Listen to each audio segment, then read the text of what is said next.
أعوذ بالله من الشيطان الرجيم.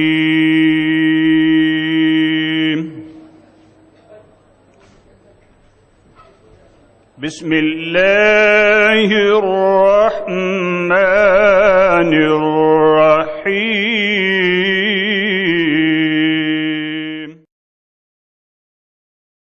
عشق نبی میں کیا بتلاؤں، کیا کیا میں نے پایا ہے. آپ کی اشاعت کا اہتمام کیا ہے. صاحب نظر اور صاحب علم آدمی ہیں، ہمارے دیرینہ دوست ہیں. میری آپ سے گزارش ہے کہ وہ آئیں اور آپ سب کا استقبال کرتے ہوئے کچھ اس کتاب کی بابت بیان کریں. جناب آغا نور محمد صاحب. آج کی تقریب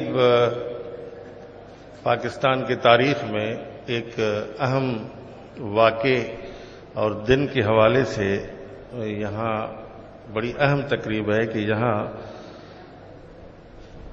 مذاہب کے حوالے سے، بین المذاہب ہم آہنگی کے حوالے سے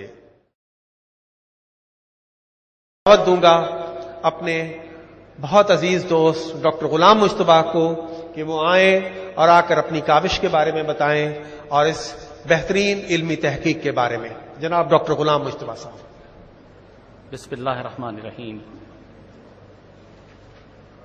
جناب صدر مجلس، lieutenant general retired professor doctor Syed Azhar Ahmed صاحب، vice chancellor Baqai medical university Pakistan, آج کے محتمم host director Pakistan academy of letters, cabinet division government of Pakistan, اور میرے بڑے پرانے 40 سال پرانے ساتھی اور عزیز دوست جناب آغا نور محمد پٹھان صاحب،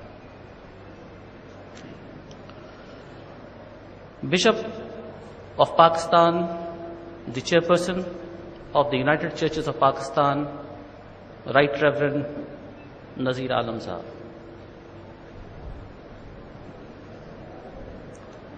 اسلامک اسکالر جنہوں نے کئی کتابیں لکھی، کئی مضامین پہ اپنی تقاریر کی، کئی جلسوں کو خطاب کرتے رہے، کئی ٹی وی پروگرامز میں آتے رہے اور بڑی تحقیق کی. میں انہیں یقیناً شیعہ اسکالر نہیں کہوں گا کیونکہ میری نظر میں نہ کوئی شیعہ ہے اور نہ کوئی سنی، ہم مسلمان ہیں. اسلامک اسکالر شبیر رضا واسطی صاحب، پھر ہمارے بڑے مشہور عالم دین جو ہماری محفل میں یہاں پر ہیں اور جنہوں نے مجھے انسپائر کیا اس کتاب کو لکھنے کے لیے، مفتی عبدالعلیم صاحب، مفتی عظمت اللہ شاہ صاحب، اور میرے سامنے بیٹھے ہوئے معزز سامعین، provincial secretary culture government of Sindh, میں آپ کو بھی ویلکم کرتا ہوں. نیشنل بینک آف پاکستان کے سیکنڈ ان کمانڈ جناب امام بخش بلوچ صاحب، جن سے بھی میرا تعلق پچھلے 30 سال سے رہا ہے. آرمی کے کچھ ایکٹیو ڈیوٹی آفیسرز ہیں جن کا نام نہیں لینا چاہوں گا میں. اس کے علاوہ کچھ ریٹائرڈ آفیسرز اور کچھ سول سروسز کے ہمارے ساتھی، سینئر ساتھی یہاں پر موجود ہیں. پھر رائل کالج آف گائنیکالوجی کے regional head professor doctor Peter Bailey, professor of surgery Dow medical college, professor of medicine Baqai university, اور کئی ایک پروفیسرز جن میں یقیناً سلیم مغل صاحب بھی فل پروفیسر آف ماس کمیونیکیشنز ہیں. ہمارے پرانے ساتھی، یقیناً 35-40 سال پرانے ساتھی ہیں، اور یہ ان ساتھیوں میں سے ہیں جو کراچی یونیورسٹی کے ہاسٹل کمرہ نمبر 28 جو میرے پاس رہا، اس کے بعد سلیم مغل صاحب کے پاس رہا، اس کے بعد حسین حقانی صاحب کے پاس رہا. اس کی بھی ایک تاریخ ہے. کا ایک دوسرا رخ ہے. اسلام نے 700 سال تک مشرقی یورپ کی حکمرانی کی. اسلام نے الجبرا دیا، اسلام نے کیمیا دیا، اسلام نے سائنس کی بنیادی چیزوں کو اسلام نے پیش کیا. اور یہ کیسے ہو سکتا ہے کہ اسلام کی ایک غلط شکل کو پیش کیا؟ بظاہر یوں نہیں لگتا ایک پروفیسر یا ڈاکٹر ہونے کے لحاظ سے کہ آپ اسلام کے اتنے قریب ہیں، مگر الحمدللہ آپ نے دیکھا کہ ڈاکٹر غلام مجتبیٰ صاحب صرف اسلام کے قریب نہیں بلکہ الحمدللہ اسلامی تاریخ، اسلامی کتب، قرآن و حدیث اور سیرت پر آپ کا نہایت بہترین مطالعہ ہے. اور جب کبھی میری گفتگو ہوتی ہے تو رات کو 2، 2، 2:30، 3 بج جاتے ہیں، 4 بج جاتے ہیں، اور کبھی تو اذان فجر ہونے کے قریب ہم ایک دوسرے سے رخصت ہونے لگتے ہیں. جناب محترم ڈاکٹر غلام مصطفیٰ صاحب کے عظیم کتاب واقعہ معراج کی تقریبی رونمائی میں آپ سب نے جتنے احباب یہاں مہمان تشریف فرما ہے سب کو اللہ تعالیٰ اجر عظیم عطا فرمائے. وآخر دعوانا الحمدللہ رب العالمین. سب کو مسیح یسوع میں میں آپ کو سلام پیش کرتا ہوں. تقریب رونمائی کی واقعہ معراج کی آج جو تقریب ہے، مجھے سب سے پہلے تو بہت خوشی ہوئی، مجھے اچھا لگا.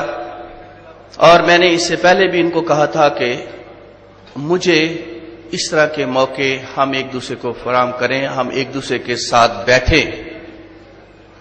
اور بڑی اچھی وضاحت سے خوبصورت انہوں نے باتیں کی. آخر میں عظیم دینی اسکالر ڈاکٹر غلام مجتبیٰ کو واقعہ معراج پر اتنی خوبصورت کتاب لکھنے پر دل کی گہرائیوں سے مبارکباد پیش کرتا ہوں. اپنی مسیح قوم کی طرف سے بھی پیش کرتا ہوں، اور میری طرف سے آپ سب کو السلام علیکم. بفضل بسم اللہ الرحمن الرحیم وبہ نستعین وہو خیر معین. کہ اللہ کے کلام کو توجہ رکھیے گا، اللہ کے کلام کو اگر لفظوں میں لکھا جائے تو قرآن کہتے ہیں، مجسم کر دیا جائے تو محمد کہتے ہیں. ادیان و علم الابدان، تو میرا دونوں سے تھوڑا تھوڑا تعلق. قرآن بھی پڑھتا ہوں، قرآن کے معنی بھی پڑھتا ہوں. اور معراج کے متعلق تو اتنی باتیں آپ نے سن لی ہیں، میرے پاس بھی بہت کچھ مطالعہ تھا، لیکن میں سمجھتا ہوں کہ یہ وقت موضوع نہیں ہے. اسلام کا جو سب سے بڑا مقصد ہے کہ انسان کے ذہن میں ہر آدمی کو اس کی سمجھ کے مطابق اللہ کا پیغام پہنچ جائے. اللہ کیا ہے، کیا کر سکتا ہے، ہمارے لیے کیا کرے گا، ہمیں اس دنیا میں لایا ہے، ہمیں کیا کرے گا، ہمیں دوسرے دنیا میں لے جائے گا، میں کیا کروں کہ دوسرے دنیا میں آ رہا. والسلام علی سید المرسلین سیدنا محمد صلی اللہ علیہ وسلم وعلی آلہ وصحبہ اجمعین. یا اللہ جل جاہو، ہم سب کا یہاں آنا رب کریم جل جاہو تیرے محبوب کریم صلی اللہ علیہ وسلم کا کہ ذکر اور جو عظیم عظمت والی کتاب واقع معراج، یا اللہ اس کی تقریب رونمائی اس میں شریک ہوئے. یا اللہ ہم سب کا آنا جانا قبول فرما. وصلی اللہ تعالی علی خیر خلقہ سیدنا و نبینا محمد وآلہ واصحابہ اجمعین. یہ بولے ملائک اس کی پرسش کون کرے؟